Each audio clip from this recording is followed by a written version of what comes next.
Tejo pressed his small hand against the cold window of the transport ship.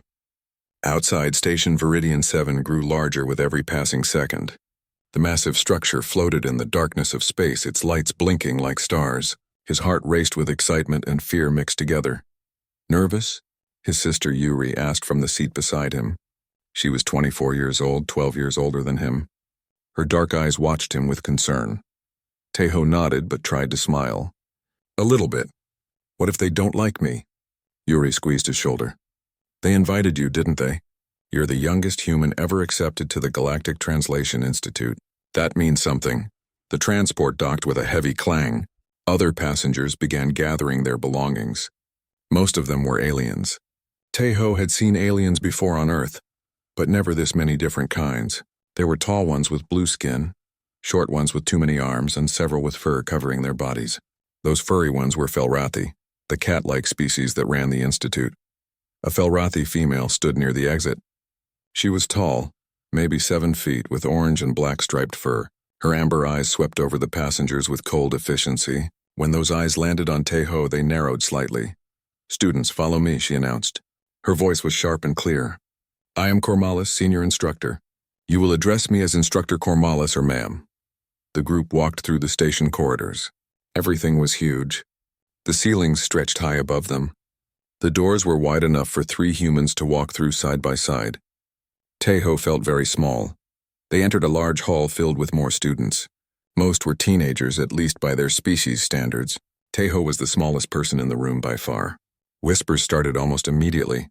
He caught words in various languages, but his translator implant made them clear enough. Is that a human child? So small. Why would they bring a baby here? His face burned hot. Yuri stayed close to him, but she couldn't enter the student areas. Soon they would separate, and he would be alone. Cormalis began the orientation speech. She talked about the Institute's proud history, about the thousands of languages they had documented, about the honor of being chosen. Then she mentioned the Felrathi's role as the galaxy's premier linguists. For 5,000 years my people have led the field of xenocommunication, she said, her tail swishing with pride.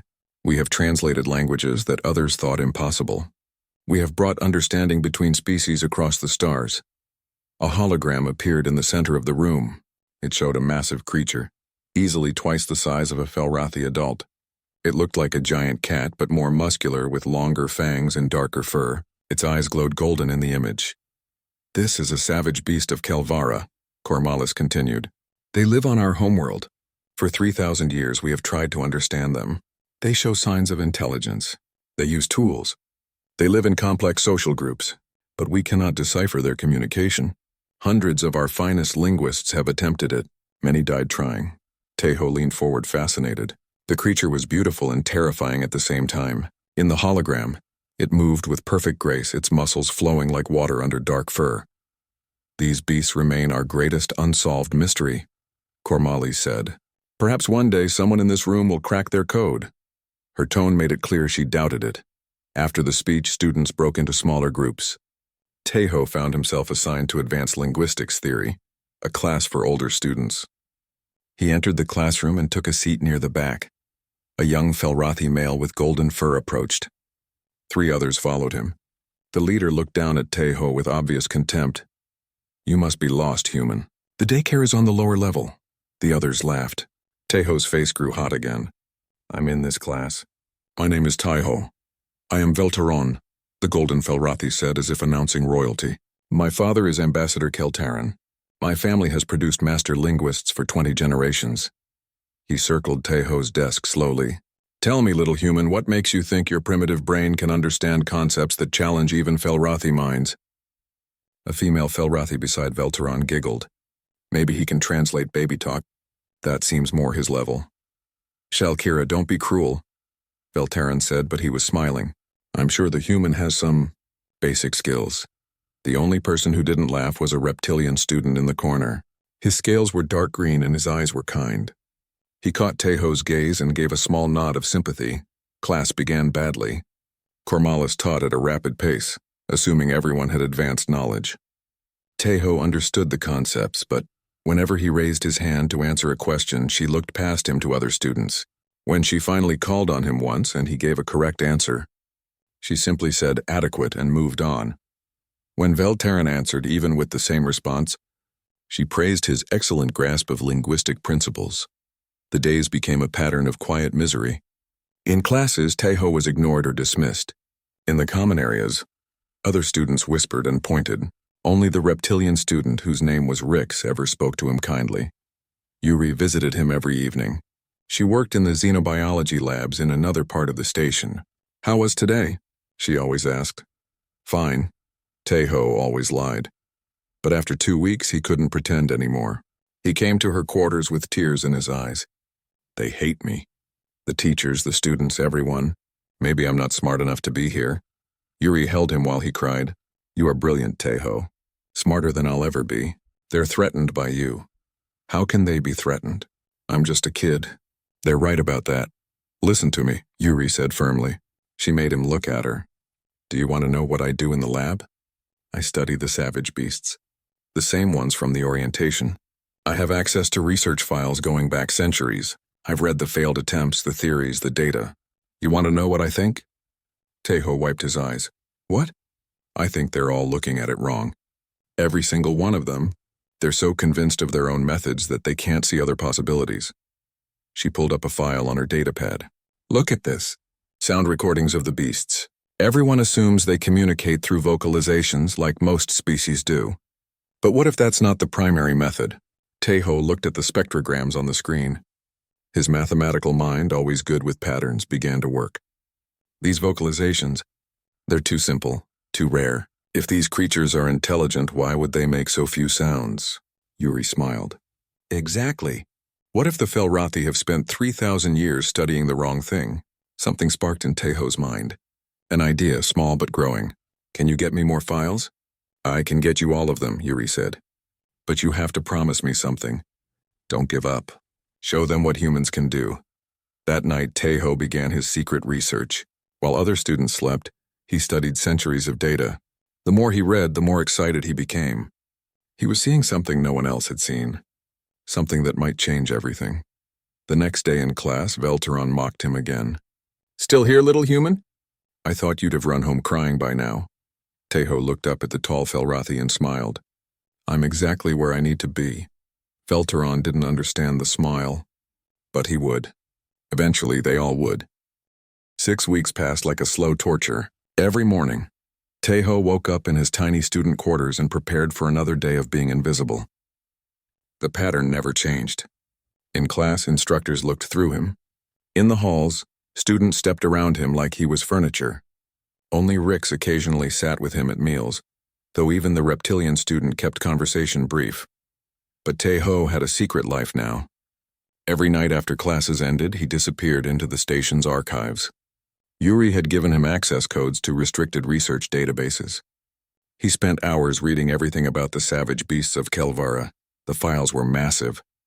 3,000 years of research created mountains of data. There were audio recordings, video footage, neural scans, behavioral studies, and hundreds of failed translation theories. Every prominent Felrathi linguist in history had tried and failed to crack the code. Tejo read it all with growing excitement. The more he studied, the more certain he became. Everyone was looking in the wrong direction. The Felrathi were vocal communicators. They spoke, they purred, they growled. Their entire language was built on sound. So naturally, they assumed the beasts communicated the same way.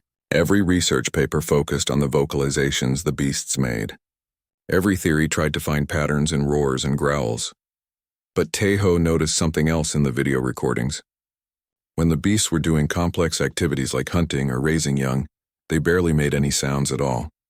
Instead, their bodies moved in intricate ways. Tails swished in specific patterns. Ears rotated and flicked. Whiskers twitched. Even their walking had rhythm and purpose that changed based on situation. One night, Yuri found him in her lab, surrounded by holographic displays showing beast movements frame by frame. "You should be sleeping," she said gently. "Look at this," Tejo said, too excited to care about sleep. He played a video of 3 beasts coordinating a hunt. "Watch their tails, see? The big one curves his tail left and the others immediately change position. Then the middle one flicks her ears forward twice and they all freeze. They're communicating, but not with sound, with movement." Yuri studied the footage carefully. Body language. More than that, Tejo said. It's a complete language. A gestural language combined with... I think these subsonic frequencies might be part of it too. And maybe pheromones. Cats mark territory with scent. What if these beasts mark meaning with chemical signals? That would explain why the Felrathi can't understand them, Yuri said slowly. Their species doesn't communicate that way. They're literally looking for the wrong type of language. Tejo nodded eagerly. I need to present this. If I can show Cormalis, show the Institute, maybe they'll listen. Yuri looked worried. Tejo, these are the greatest minds in Felrathi history. Are you sure you want to tell them they've been wrong for 3,000 years? I have to try. The next day in Advanced Linguistics Theory, Cormalis was teaching about communication modalities. Tejo saw his chance. He raised his hand. As usual, Cormalis ignored him. But he kept his hand up. Finally, with obvious irritation, she acknowledged him. Yes, the human child has a question. Tejo stood up. His legs shook, but his voice was steady. I have a theory about the savage beasts of Kelvara. The classroom went silent. Velteron's ears perked up with interest. Not good interest. Predatory interest. Go on, Cormalis said, her tone dangerous. I think everyone has been studying the wrong type of communication. The beasts don't primarily use vocal language. They use gestural communication, combined with subsonic frequencies and possibly chemical markers. It's a multimodal language system that the Felrathi aren't equipped to naturally perceive. For a moment, nobody moved. Then Velteron started laughing. It started as a chuckle but grew into full mocking laughter. Other students joined in. Even Shalkira was giggling behind her paw. The human child thinks he knows better than 3,000 years of Felrathi research, Veltarin said between laughs. Did you hear that? He thinks we've been looking at it wrong, we who have catalogued 10,000 languages across the galaxy. Cormalis held up a paw for silence, but her eyes were cold. Young human, your theory is quaint, but it shows a fundamental misunderstanding of xenolinguistics. Body language is supplementary communication, not primary. No complex civilization has ever evolved with gesture as their main linguistic mode. But what if these beasts did? Tejo said. What if they evolved as ambush predators who needed silent communication for hunting? What if— Enough, Cormalis snapped. You are a child playing with concepts beyond your understanding. The savage beasts have been studied by minds far superior to yours. If gestural communication was the answer, we would have discovered it centuries ago. Sit down, Tejo sat. His face burned with shame. Around him whispers spread like fire. Foolish human, so arrogant. Someone should send him home. Only Rix looked sympathetic. But sympathy wasn't enough to stop the mockery. The practical exam came 2 weeks later. Students had to demonstrate their translation skills using a live communication scenario. The test was administered through advanced holographic technology that simulated alien conversations in real time. Tejo prepared carefully. He studied for days, reviewing linguistic structures and translation protocols. He was ready. But when he activated his assigned translation device, nothing worked properly. The audio feedback was distorted. The holographic display flickered. His translations came out garbled and wrong. He failed the test completely, unable to complete even basic translations. Cormalis announced his score in front of the entire class. Tejo of Earth receives a failing grade. This demonstrates the danger of admitting students who lack the fundamental capacity for advanced xenolinguistic study. Velteron smirked from his seat. Later, Tejo would discover that his translation device had been sabotaged. Someone had corrupted its core programming. But in the moment, he had no proof, no defense. After class, a group of students surrounded him in the corridor. Maybe you should go home, human, Velteron said. Before you embarrass yourself further. You don't belong here, Shalkira nodded. Some species just aren't meant for this kind of work. It's not an insult. It's just biology. Tejo pushed past them without responding. He ran to Yuri's quarters and locked the door behind him. She wasn't there yet. He sat on her couch and let the tears come. Not quiet tears this time. Big body-shaking sobs of frustration and anger and humiliation. When Yuri came home an hour later, she found him still crying. She sat beside him and waited until he could speak. I failed, he said. Everything. The test, my theory. They're right. I don't belong here. Yuri was quiet for a long moment. Then she said, Did I ever tell you about my first xenobiology presentation? I was in graduate school. I proposed a new classification system for carbon-based life forms. The professors laughed at me. They said I was too young, too inexperienced. They said my human perspective was too limited to understand alien biology. Tejo looked up. What did you do? I proved them wrong. It took me 2 years, but I gathered so much evidence they couldn't ignore it. My classification system is now standard across 3 sectors. She wiped his tears with her thumb. They mock what they don't understand, Tejo. They're comfortable in their knowledge. You're threatening that comfort. That's why they're so cruel. But I failed the test, did you? Or did someone make you fail? Yuri pulled out her data pad. I checked the exam logs. Your device was functioning perfectly during system checks. Then suddenly during your test, multiple critical errors occurred. That's not failure. That's sabotage. Anger replaced Tejo's sadness. Velterin, probably. But proving it is impossible. Yuri stood up and began pacing. Here's what I think. You're right about the beasts. Your theory makes more sense than anything I've read in 3,000 years of research. But no one here will listen. They can't listen. Their pride won't let them. So what do? Yuri stopped pacing. She looked at him with serious eyes. You go to Kelvara. You study the beast directly, and you prove your theory with evidence so strong that even Felrathi pride can't deny it. That's forbidden for students. And dangerous. Yes, Yuri agreed. Very dangerous. People have died. But you're right about this, Tejo. I know you are. And sometimes doing the right thing means breaking the rules. They looked at each other for a long moment. Slowly, Tejo nodded. Show them what humans can do, Yuri said. Planning the expedition took 3 weeks. They had to be careful. Unauthorized travel to Kelvara could get them expelled or worse. The Felrathi took their homeworld security very seriously. Yuri contacted an old friend, a human cargo pilot named Hyunsik, who ran supply routes between the outer stations. He owed Yuri a favor from years back when she had helped his sister get into medical school on Earth. You want me to do what? Hyunsik said over the secure video channel. He was a big man with tired eyes and gray in his hair. Smuggle a 12-year-old kid onto a restricted planet? Not smuggle, Yuri corrected. Transport. We'll file proper cargo manifests. You're just carrying xenobiology research equipment to the orbital station. What we do once we're there is our business. Hyunsik rubbed his face. This is insane. You know that, right? Completely insane, Yuri agreed. Will you help us? He sighed. When do we leave? They chose the Institute's recess period, when most students returned home for 2 weeks. Tejo told his roommate he was visiting Yuri's lab for a special project. Not technically a lie. Tejo spent every spare moment building equipment. He designed sensors that could detect subsonic frequencies.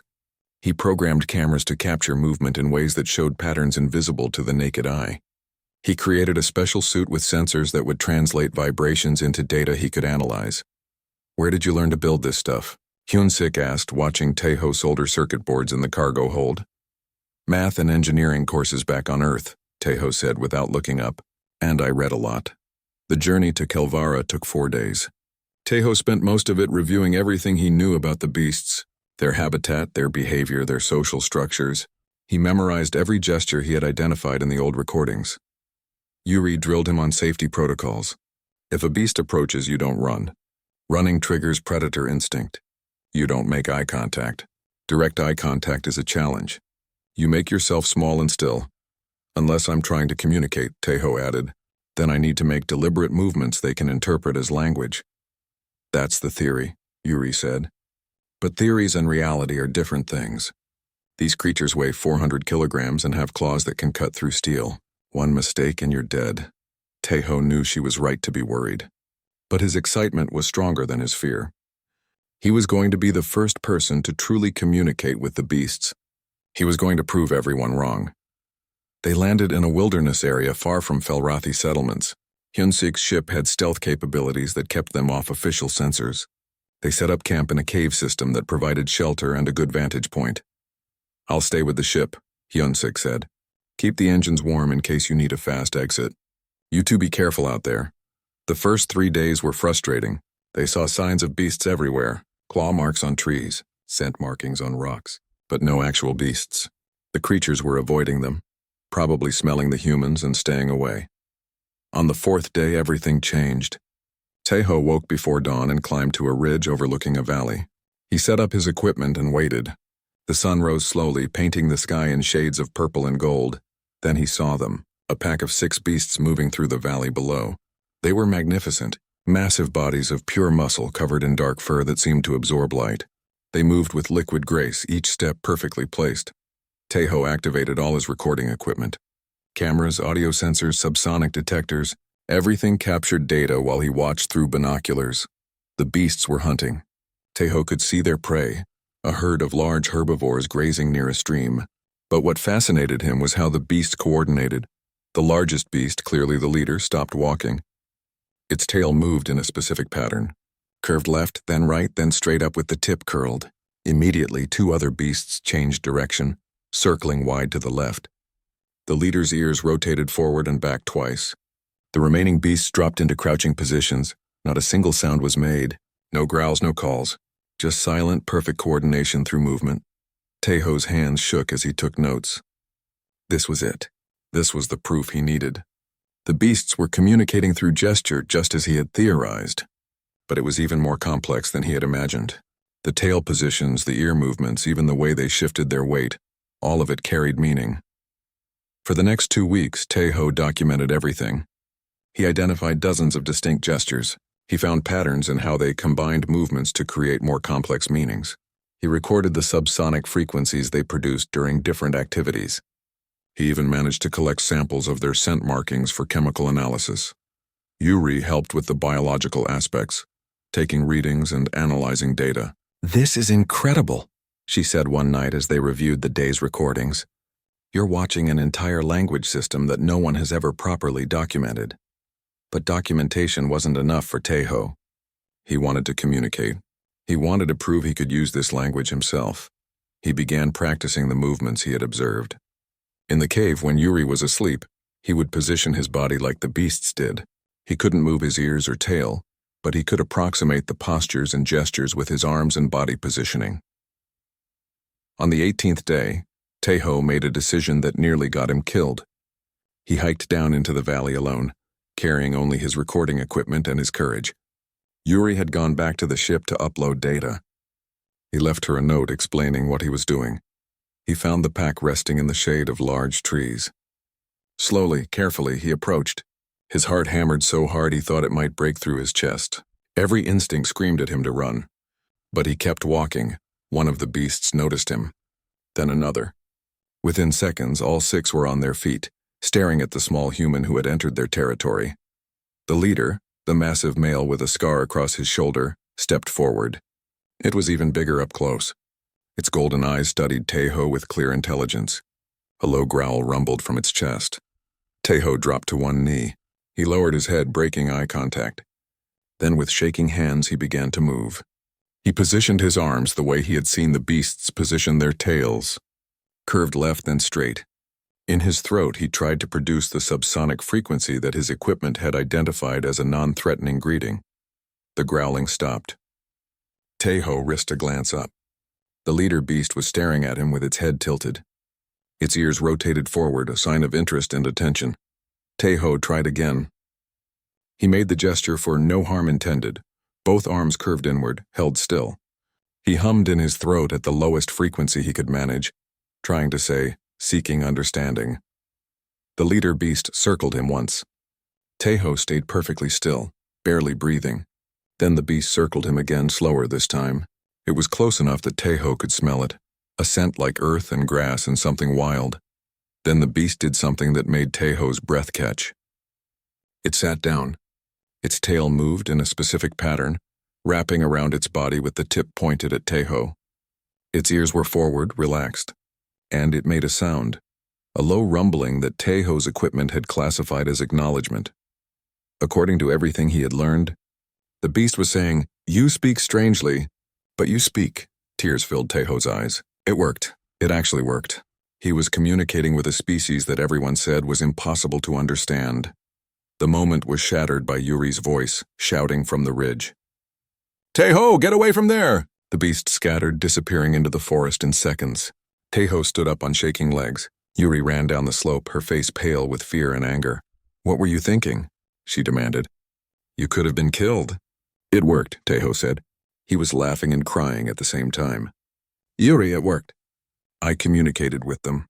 They understood me. Yuri grabbed his shoulders. Did you record it? Tell me you recorded it. Tejo held up his equipment. Every second. They watched the recording together that night. Even Yuri, who wasn't a linguist, could see what had happened. The beast's body language changed from aggressive to curious to accepting. The interaction was brief but unmistakable. This is your proof, Yuri said quietly. This is what you need to show them. They packed up the camp the next morning. 3 weeks in the wilderness had changed Tejo. He was thinner, darker from the sun, and more confident. He had done something no one else had done. He had spoken with the beasts. On the ship ride back, Hyunsik asked the question that Tejo had been avoiding. What happens when you show this to the Institute? They'll probably expel me for breaking about a dozen rules, Tejo admitted. But they'll also have to acknowledge you're right, Yuri added. That's worth it. Tejo looked out the window at the stars. I hope so. Director Quinthara stood behind her massive desk, her white fur bristling with anger. She was old, older than most Felrathi ever lived, and her position at the Institute made her one of the most powerful figures in galactic linguistics. Do you understand the severity of what you have done? Her voice was dangerously quiet. Unauthorized travel to a restricted planet, violation of diplomatic protocols, endangering yourself and others, conducting unsanctioned research on protected wildlife. The list goes on. Tejo stood in front of her desk, trying not to shake. Yuri and Hyunsik stood beside him, equally silent. They had been back at the station for less than 2 hours before security had escorted them to the director's office. We have grounds to expel all of you, Quinthara continued. The human delegation has been notified. They are understandably embarrassed by your actions. Director, if I may explain, Tejo started. You may not. Quinthara's tail lashed. You are a child who broke sacred rules because you believed you knew better than everyone else. That is arrogance of the highest order. But I have proof. Proof of what? That you survived a foolish adventure? That you got lucky and weren't killed by the savage beasts? Quinthara leaned forward. Young human, your actions have consequences. Not just for you, but for your entire species' reputation at this institute. A chime sounded. Another Felrathi entered the office. He was tall and elegant, with golden fur and cold blue eyes. Ambassador Keltaran, Veltaran's father. Director, he said with a formal bow. I came as soon as I heard. This situation requires immediate action. The human child must be expelled and sent home. His sister should lose her research privileges, and the pilot should face criminal charges for aiding them. Hyunsik started to protest, but Yuri put a warning hand on his arm. Ambassador, your concern is noted, Quinthara said. However, I will determine appropriate consequences. With respect, Director, this is about more than Institute rules. The human entered Felrathi's sovereign territory without permission. My government could demand his arrest. Ambassador Keltaran's smile was cold. Of course, I would prefer to handle this internally, quietly. Send the child home and we forget this incident occurred. Tejo felt his chance slipping away. If they sent him home now, no one would ever see his evidence. His theory would be dismissed, forgotten. The beasts would remain misunderstood for another 3,000 years.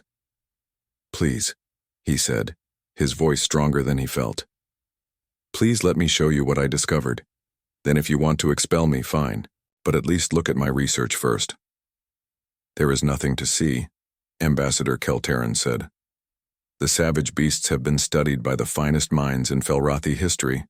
You are a child who spent a few weeks playing in the woods. What could you possibly have learned? How to communicate with them. The room went silent. Quinthara's ears stood straight up. Ambassador Keltaran laughed, but there was uncertainty in it. Impossible, the ambassador said. You're lying to avoid punishment. Let him prove it, Yuri said suddenly. Give him a chance to demonstrate his findings. If he's wrong, you can expel all of us. But if he's right, the Institute should at least consider his research. Quinthara studied them for a long moment.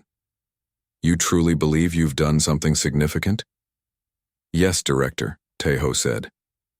I believe I've discovered why 3,000 years of research failed. Not because the beast can't be understood, but because everyone was looking for the wrong type of language.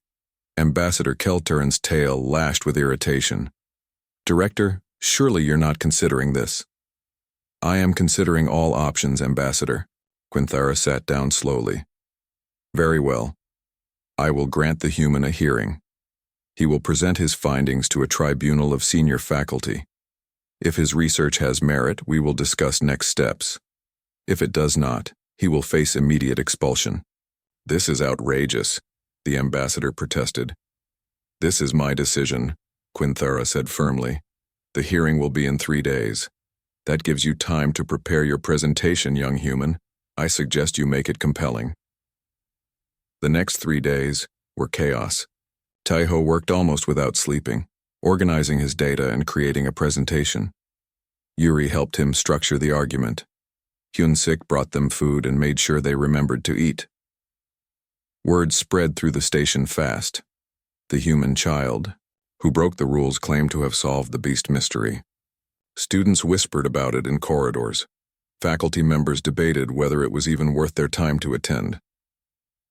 Veltaran found Taiho in the archives on the second day.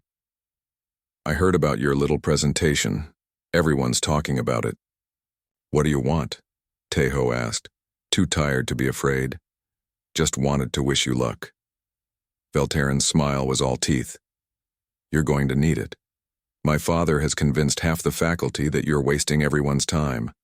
They're going to tear you apart up there. And when they do, when you fail in front of everyone, your species will be the laughingstock of the galaxy. We'll see, Taiho said quietly. The hearing was held in the Grand Auditorium, the same place where orientation had been held. But now, instead of empty seats, the room was packed. Students filled the upper levels. Faculty sat in the lower sections. Representatives from other species came to watch. Even some diplomatic observers attended. Taiho stood on the central platform, alone. His presentation equipment was set up beside him. Above him, on a raised dais, sat the tribunal.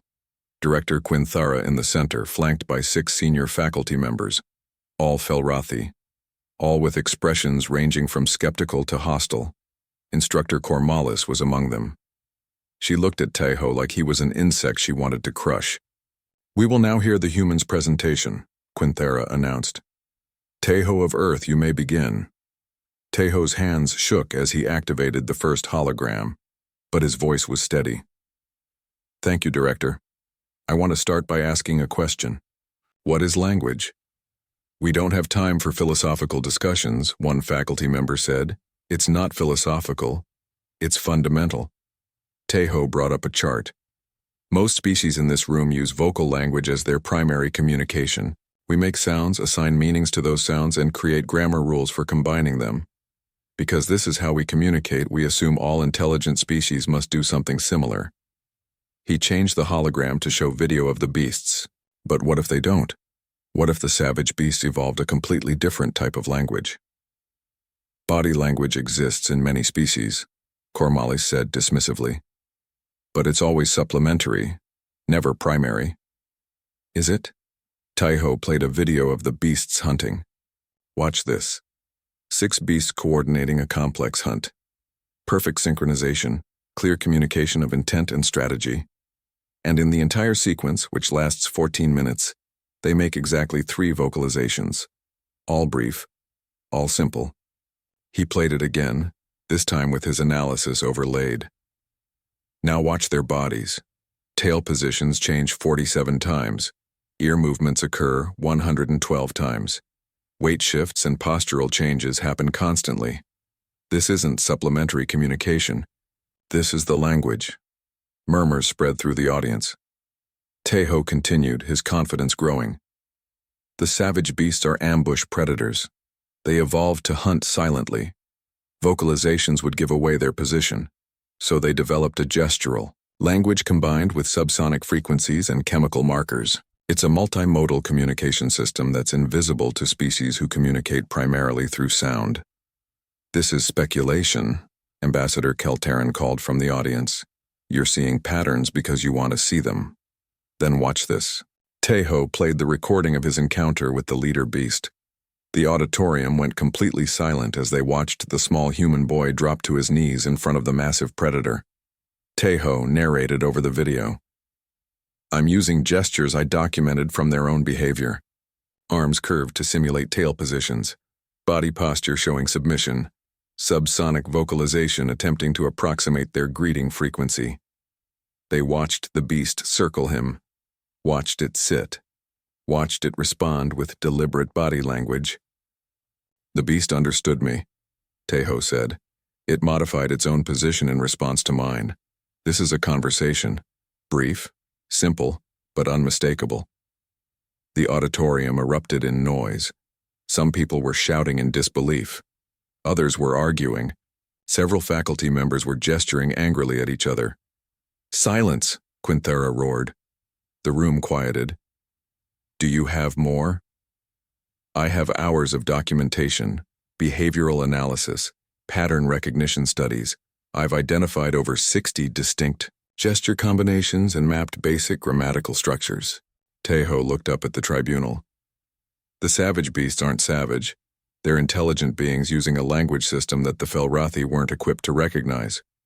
Rix stood up in the audience. "May I ask a question?" When Quinthera nodded, he continued. "Can you reproduce this communication? Can you do it again?" "That's the real test, isn't it?" said another faculty member. Tejo took a deep breath. "Yes, I believe I can. But I would need to return to Kelvara under proper supervision to demonstrate it fully." Ambassador Keltaran stood. "Absolutely not. This is clearly falsified data. The human spent weeks alone in the wilderness. He could have edited anything. This evidence proves nothing." But Quinthara was staring at the frozen image of the beast sitting before Tejo. Her expression was unreadable. The expedition ship was 10 times larger than Hunsik's cargo vessel. It carried 50 people, including Director Quinthera, senior faculty members, students, diplomatic observers, and representatives from a dozen alien species. Everyone wanted to witness what would happen next. Tejo sat in his cabin reviewing his notes for the 100th time. His hands still shook when he thought about what he had to do. One mistake in front of all these witnesses and everything would be ruined. Humanity's reputation, his own future. The chance to prove the beasts were more than animals. Yuri knocked and entered. "How are you feeling?" "Terrified." "Good. Fear keeps you alert." She sat beside him. "Remember, these beasts already know you. You've communicated with them before. You can do it again. What if they don't come? What if they smell all the other people and stay away? Then we'll wait. The director authorized 2 weeks for this expedition. We have time." The ship landed in the same wilderness area where Tejo had camped before. The difference was that now, instead of a tiny cave camp, they established a full research station with safety barriers, medical facilities, and observation equipment. Security personnel set up a perimeter. Scientists prepared their recording instruments. Faculty members gathered in the observation area, protected behind transparent energy shields. Veltaran stood with a group of students, his arms crossed. "This is going to be embarrassing," he said loudly enough for Tejo to hear. "The human will stand there making gestures at empty air, and we'll all have wasted 2 weeks watching his failure." Ambassador Keltaran stood with the diplomatic observers. He looked confident, like someone who expected to be proven right very soon. Director Quinthara approached Tejo. "Are you ready?" "As ready as I can be. Remember, we are not here to judge you harshly. We are here to observe truth, whatever that truth may be." She paused. "But I will tell you this. In 3,000 years, I have never seen anyone present evidence as compelling as yours. I want to believe you are right. Prove it." The team spent the first 3 days setting up and waiting. They saw signs of beasts everywhere, fresh claw marks, scent markings, but no actual beasts appeared. On the 4th day, tension was rising. Faculty members were getting impatient. Some were suggesting that the beast had permanently left the area, frightened by the large human presence. "Maybe they're smarter than we thought," Instructor Cormalis said with heavy sarcasm. "Smart enough to avoid proving the human right?" That night, Tejo couldn't sleep. He left his cabin and walked to the edge of the safe zone. 2 security guards watched him but didn't interfere. He stood in the darkness, looking at the forest. "I know you're out there," he said quietly. I need your help, please. The next morning at dawn, everything changed. Tejo was eating breakfast when alarms sounded. Contact, someone shouted. We have multiple contacts approaching from the north. Everyone rushed to the observation area. Through the morning mist, shapes moved. 6 massive forms walking with deliberate purpose toward the research station. That's them, Yuri breathed. That's the same pack. The beast stopped at the edge of the safe zone, about 50 meters from the observation area. The largest one, the male with the scarred shoulder, sat down and stared directly at the gathered humans and aliens. It's waiting, Tejo said. Waiting for me. How can you know that? Ambassador Kelteron demanded. Because that's what I asked them to do. In our last encounter, I tried to tell them I would return with others. I asked them to trust me. Tejo looked at Director Quinthera. I need to go out there. Absolutely not, a security officer said. It's too dangerous, but Quinthera raised her paw. He must. That is the entire purpose of this expedition. She turned to Tejo. You will be monitored. At the first sign of aggression, we will extract you. Understood? Tejo nodded. His heart pounded as he walked toward the airlock. Yuri grabbed his hand. Be careful. Come back to me. I will. The airlock opened. Tejo stepped out into the cool morning air. Behind him, 50 sets of eyes watched. Before him, 6 beasts waited. He walked forward slowly. Every instinct screamed at him to run, but he kept his pace steady and calm. The lead beast's golden eyes never left him. When Tejo was 10 meters away, he stopped. He dropped to one knee, lowered his head. Then he began the greeting sequence he had used before. Arms curved to simulate a peaceful tail position. Body lowered in submission. Subsonic vocalization humming from his throat. The lead beast stood. For a terrible moment, Tejo thought he had made a mistake. Then the beast approached, massive and powerful. It stopped directly in front of him, so close that Tejo could feel its breath. The beast moved its head in a specific pattern. Its ears rotated forward and back. Its tail curved in a complex shape. In his mind, Tejo translated, Small one who listens. You have returned. You brought the loud ones. Tejo carefully stood, keeping his movements slow and deliberate. He positioned his arms in the shape he had identified as acknowledgement. He hummed a subsonic frequency that meant agreement. I brought them to learn. To understand, the beast tilted its head. Its whiskers twitched in the pattern that Tejo had learned meant curiosity. Then it did something unexpected. It turned toward the observation area and made a gesture with its tail. The meaning was clear even without translation. Let them watch. The beast began to perform a series of movements. Slow, deliberate, educational. It was demonstrating its language for the observers. Tail positions, ear movements, postural shifts. Each gesture was exaggerated, made clear and obvious. Tejo copied the movements to the best of his ability. The other 5 beasts joined in, creating a living demonstration of their communication system. For 20 minutes, they performed an intricate dance of meaning, showing the structure and beauty of their language. Inside the observation area, nobody moved. Recording equipment captured every moment. Xenolinguists frantically took notes. Even Instructor Cormalis stood frozen, her mouth open. Finally, the lead beast sat again. It made one last gesture, complex and layered with meaning. Tejo understood. The beast was asking a question. Will you speak for us to the loud ones? Tejo gestured back. I will. The beast stood, gave what Tejo recognized as a gesture of approval, and turned away. The pack followed, disappearing into the forest as silently as they had come. Tejo walked back to the observation area on shaking legs. The airlock opened.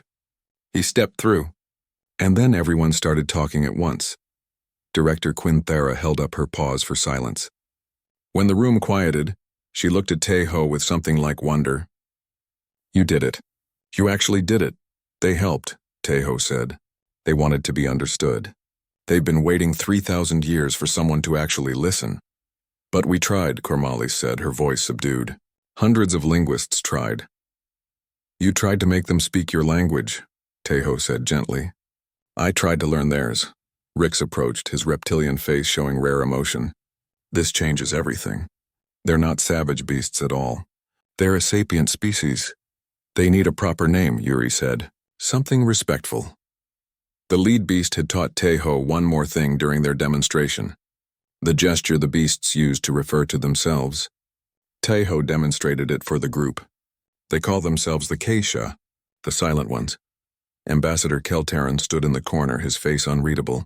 Finally, he spoke. 3,000 years. We lived alongside an intelligent species and never knew it, because we were too proud to consider we might be wrong. Not just you, said a blue-skinned alien representative. All of us. We assumed intelligence must look like our intelligence, sound like our communication. This human child taught us an important lesson. Over the next week, the expedition continued. Teho worked with the xenolinguists to document the Keisha language properly. The beasts returned several times, increasingly comfortable with the observers. They seemed to enjoy finally being understood. One senior Felrathi linguist, an elderly female named Silvara, worked closely with Teho. I have studied language for 80 years, she said, and I never thought to look beyond vocalization as primary communication. My pride blinded me. Thank you for opening our eyes. It wasn't about pride, Teho said. You were looking through your own lens. That's natural. Sometimes it takes an outside perspective to see things differently. Wisdom from one so young, Silvara said with a gentle smile. On the last day before they departed Kelvara, the lead Keisha approached Teho one final time. The beast performed a long, complex gesture. Teho's translator had improved, and he understood almost all of it. You have given us voice. We thank you, little brother. When you return, you will always be welcome among the Keisha. Teho gestured back. The honor is mine. I will speak for you to the galaxy. The return journey was very different from the arrival. Instead of nervous anticipation, there was excited discussion. Scientists debated how to establish formal diplomatic relations with the Keisha. Linguists argued about classification systems for gestural languages. Everyone wanted to talk to Teho about his research methods. Velteron was notably absent from these discussions. He stayed in his cabin for most of the journey. His father, the ambassador, had returned to the Felrathi homeworld early, recalled by his government to explain how such a significant discovery could have been missed for millennia.